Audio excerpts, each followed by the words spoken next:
Hello everyone, this is Dragonfly. It's been a while since I've flown a mission in the Harrier in DCS World, so I thought it was about time I did that. Today we're going to fly a mission to demonstrate how to use the target of opportunity feature in the Harrier. So I built a small mission. Uh, this is the scenario. It's called SCUD busting. Warhorse, the Tactical Air Control Center, has received intel on 2 SCUD TELs preparing for launch north of the Samtriti area. We need to take off from the Tarawa, proceed to orbit point Sterno, which is at waypoint 2, and contact Warhorse on COM2 frequency 269 for the approximate target coordinates of where they last saw the SCUDs. Once we get those approximate coordinates, we'll bring up the TPod, look around the area and see if we can find the TELs, then use the target of opportunity feature to target them, and then do the strike. It's going to be a strike in a benign environment, meaning no air defense. We're just going to concentrate on doing the high altitude strike. Okay, so let's hit fly. And here we are on the Tarawa.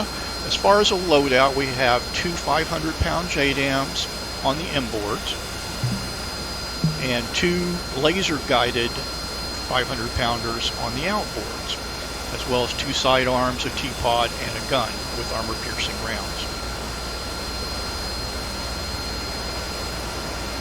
Now, I did want to mention, since the latest beta update of DCS World 2.8, the Mark to Coalition trigger no longer works. It was a trigger that I used in a lot of missions that I've shown in my mission editor series. The Eagle Dynamics and Razban have redefined how they annotate targets on the F10 map, and as of right now, it broke the Marked Coalition trigger, and I can't figure out how to use it again, but once I do, I'll be sure and let you know. So what we'll do in the meantime is we'll just have the Tactical Air Control Center give us the coordinates over the radio, and then we'll build the point in the nav system as I've shown you before, rather than having it uploaded to the airplane, which is, in my opinion, a lot more realistic. Okay, well, let's get in the airplane. Got everything all set up to take off here from the Tarawa. We have the flaps are down in the short takeoff STO position. The water is coming on. The nozzles are 10 degrees, and we'll be using 60 degree on the nozzle stop. And looks like we're ready to go, so let's go ahead and take off. Parking brakes off. Caution. Power coming up to about 80%, and then I'll release the brakes. Brakes are off. Power continuing coming up. Nozzles back. Rotate up into the pitch carrots with the witch's hat. Start bringing the nozzles, decreasing the nozzles. Gear is up. Water is off. Flaps are up into the auto position. Now we said it was waypoint 2, so let's hit our increment point over to waypoint 2, and then start a small light turn over to a heading of 018 and get the power back below 100%. Continue to climb out here. It's about 18 miles over to that point, so we'll probably go ahead and contact Warhorse on the way out and save some time to the video. Okay, we're all stabilized here. And I'll go ahead and fence in just to get that done too. Air to ground on the HUD. Master arm on. I'll go ahead and select the J82s even though we don't have them set up yet. And get to fly the airplane here.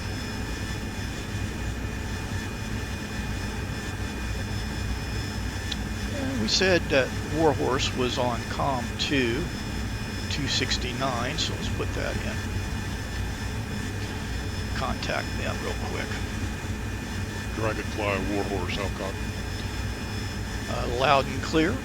Warhorse, go ahead. Stand by for upload of approximate SCUD. Launch area coordinates. 2 TELs were spotted in the area. And as I said, the upload feature is not working right now. Dragonfly Warhorse, last known position of the SCUD TELs was at these coordinates. And it says we're uploading the target area coordinates, acknowledge receipt, but we'll go ahead and build that point as I mentioned in the pre-brief. So we can do that as we're headed out to the point, since we've got a ways to go. So we'll go down to the EHSD. We'll hit the data OSB, and as you can see, it has waypoint selected already. I'm going to put in a high waypoint, one higher than the number of points I already have in my route. Hit enter, and then it will automatically come up to the end of my route of flight. And so we'll be using waypoint 8. We'll hit position, and I wrote down the SCUD location. So first thing we'll do is hit north to get into the north coordinates. It'll be 421859, 421859. Enter. Now we'll hit east. 3 digits on the degrees, 042 2145. Enter. Now I'm going to go ahead and put the elevation in to make sure that the TPod will look in the right place. 315. Enter. Okay. So here we are right at our orbit point. So I'm going to go ahead and go into a left orbit here while we're getting everything set up for our strike. Autopilot on, and altitude hold on. Now we're in the data page right now. Like I said, I don't like the data page because it's just too much information. But when we come off of data, it takes us back to waypoint 2. And we wanted waypoint 8, so let's go ahead and increment over to waypoint 8. Now I'm going to bring up the TPod, hit the operate button here. Okay. And now when I hit designate, it'll point the TPod at the area, at the point that we have in the EHSD.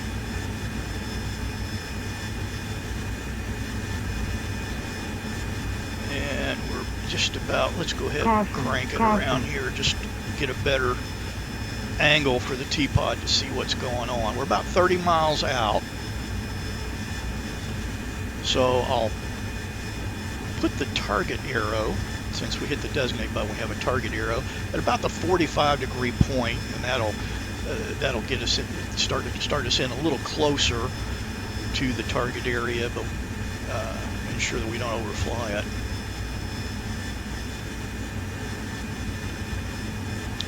Right about there. Let's go even more than that.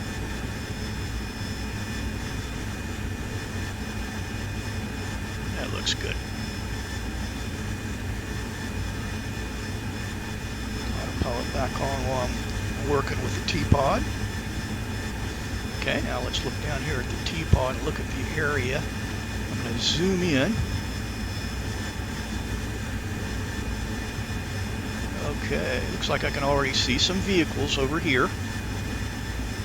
To get control of the TPod, I'm going to hit sensor select down twice.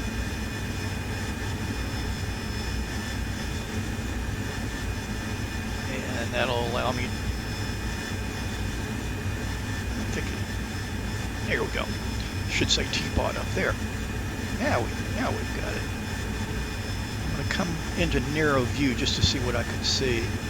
Looks like a couple of support vehicles, and right now everything else is behind trees. There might be something right there, but yeah, I think that is one, but I can't really see it right now, so we'll come in a little closer and I'll arc around the target area to get a better angle on the target area so that I can see if I can find those tells. So we'll arc around about 20 miles out. And the way we'll do that is we'll turn to put this target arrow on the 90-degree angle here. That means that we'll be doing kind of a large circle around the target area, and that gives a good angle for the TPod to be pointing at. Oh, looks like we're above the trees, and that is a tell right there.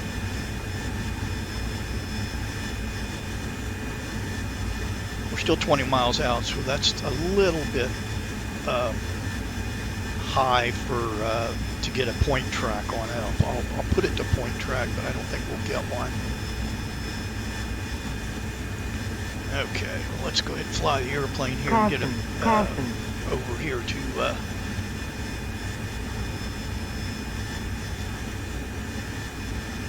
put the target arrow at the 90-degree position, like I said. Right about there. I'm going to put in just a little bit of bank. Okay. So that looks pretty good on the TPod for that first tell. You like to put just a little bit under the actual vehicle. So now I'll go over to the target of opportunity button. This is the TOO. When I hit that, see, 1 came up. I'll hit enter, and that will assign where the TPod is looking at to a target point of T1. If you actually look at the EHSD, you'll see it says T1 right there. Okay, now I can see the other tell, so I'm going to get that one real quick. Zoom in here a little bit.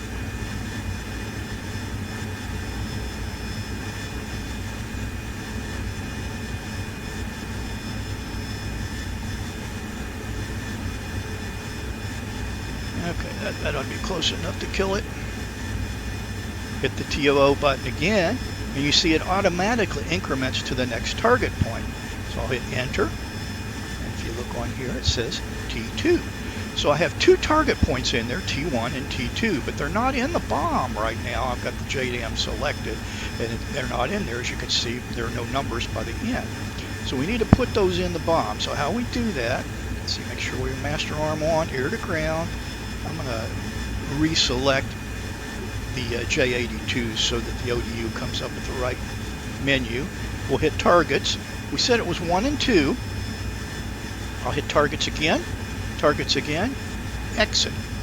I'll go ahead and fuse it from here. Can't fuse it from, normally I fuse it from down here, but this is not working quite right now too. It shows it not as fused. So, not sure what that is. Okay, so the targets are in, and we can see that because we've got a 2 and a 1 there. Okay, let's turn back towards the target area. And if you notice, we stayed about 20 miles out just by keeping that target arrow pretty close to the 90-degree position.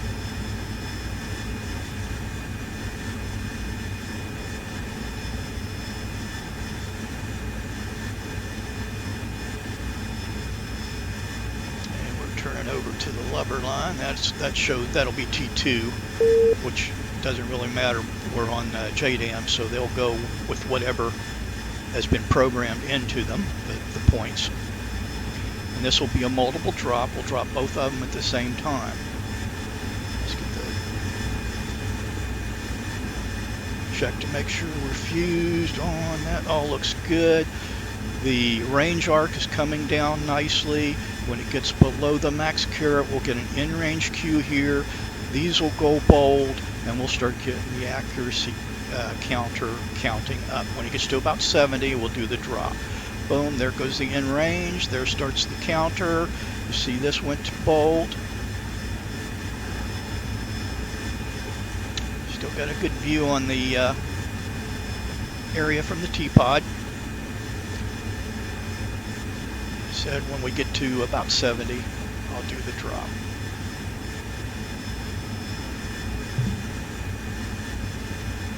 2. Okay,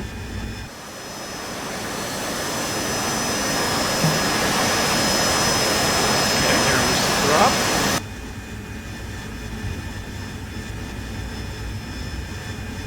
Now we can watch it from the TPod or watch it from the external view. I prefer looking at the external view, so I'm going to go ahead and turn back towards the west here a little bit, and then we'll watch the bombs using the F6 view on DCS World.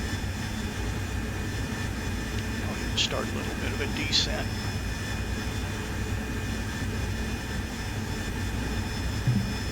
Six. Okay, see, there's one bomb. 6. There's the other. I was hoping to catch both of them in the view, but I can't see both of them. So I'll try to come out as far as I can, and so that we can see the strike. See if we get both of the tells or where we hit. And there, 2 tells destroyed. Shaq, nice job. And Dragonfly Whiplash, the Predator crew reports to target neutralized. Great job. Okay. So now it's time to head back to the boat. So, master arm off. We'll go to V-stall. I'll hit the tack in. So 229 at 31. So again, that was the meat of the video, to show you how to use that target of opportunity button. It basically just puts into your system, into your navigation system, it defines a target point based on where your TPod is looking. And you can use that to put in a target area. You can put in a target area and then start lasing, use laser guided bombs, or in our case, like what we did, we just went ahead and put that information into the JDAMs, and it's fairly accurate.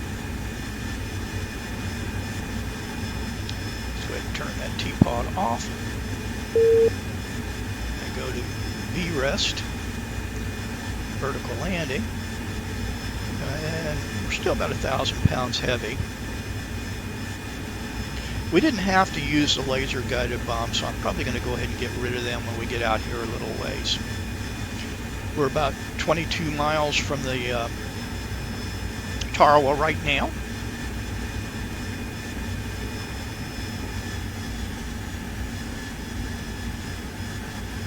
Turn off a little bit so I can get behind her.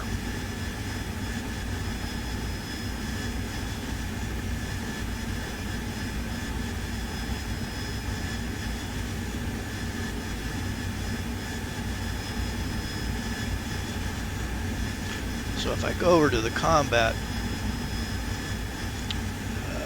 position on the jettison, get over this lake, and then we'll just jettison the 2 laser guided bombs. I wouldn't do this in real life, obviously, but I want to give myself every advantage in landing the Harrier. It's a hard airplane to land.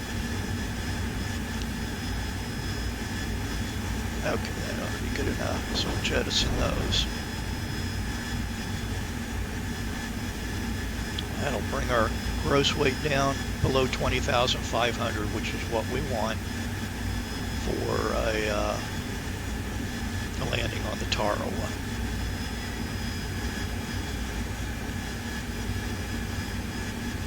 Let's see if we can start seeing it. We're about 9 miles out. Yeah, there's the Tarawa right there.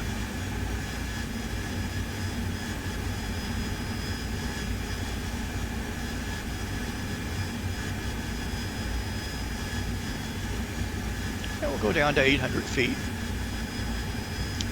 which is pattern altitude for the Tarawa.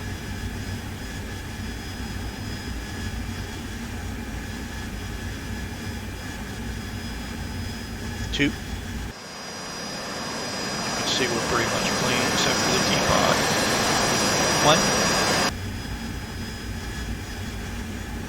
1. And the gun.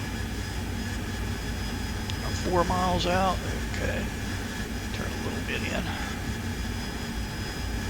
I want to make sure that nozzle stop is cleared too.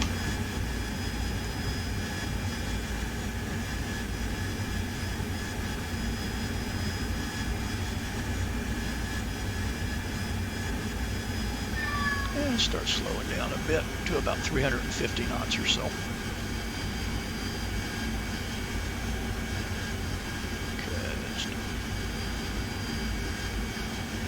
It up a little bit, pull off some of that speed.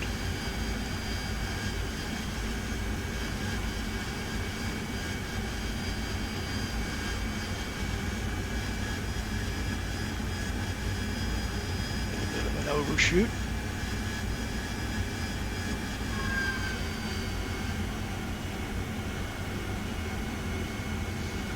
Deck looks clear.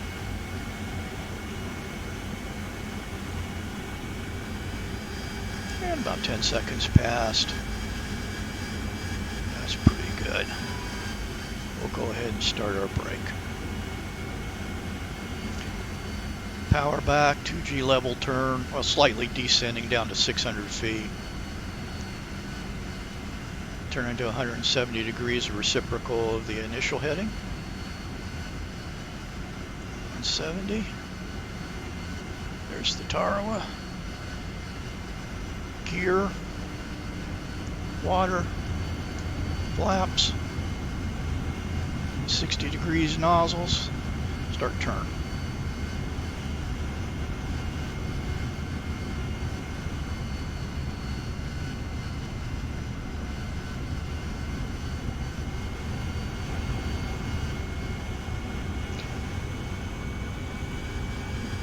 And I'll start about a 3-degree descent here, down to an altitude of 325 feet at a half a mile is a key altitude. We're at 350 right now, 310, so let's get the level off here a little bit.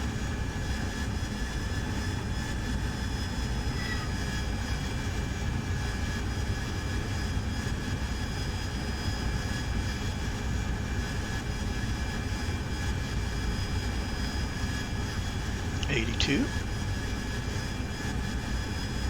put the velocity vector about the level of the superstructure, which is I'll use it to control my speed. I'm about 70 knots now. The ship's moving at about 30 knots. Slowly going down to 150 to 120 feet. Okay, bringing the witch's hat up to slow down a bit.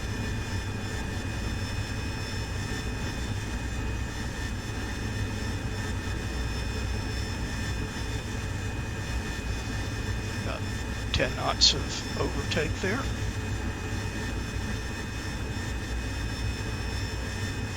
And everything looks pretty clear, pretty much stabilized.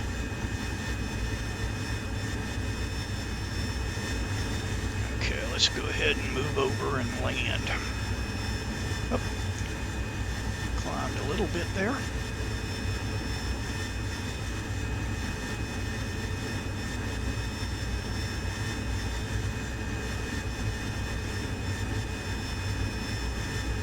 Start coming down.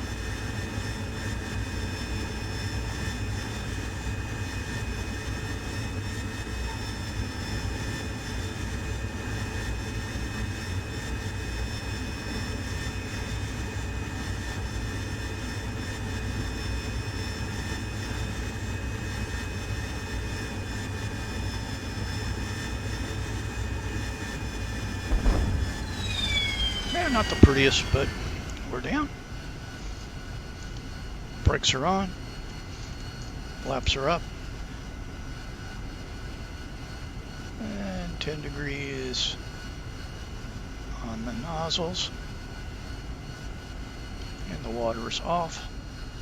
We are in nose wheel steering. And let's check our results. For this particular mission, we got a score of 40. We killed those 2 TELs, and the results were 100%. Okay, well, that concludes this mission. Hopefully you'll get to use the target of opportunity feature in some of your flying. And I really appreciate you being here to watch the video. And please give me any feedback. And y'all have a great day. Dragonfly out.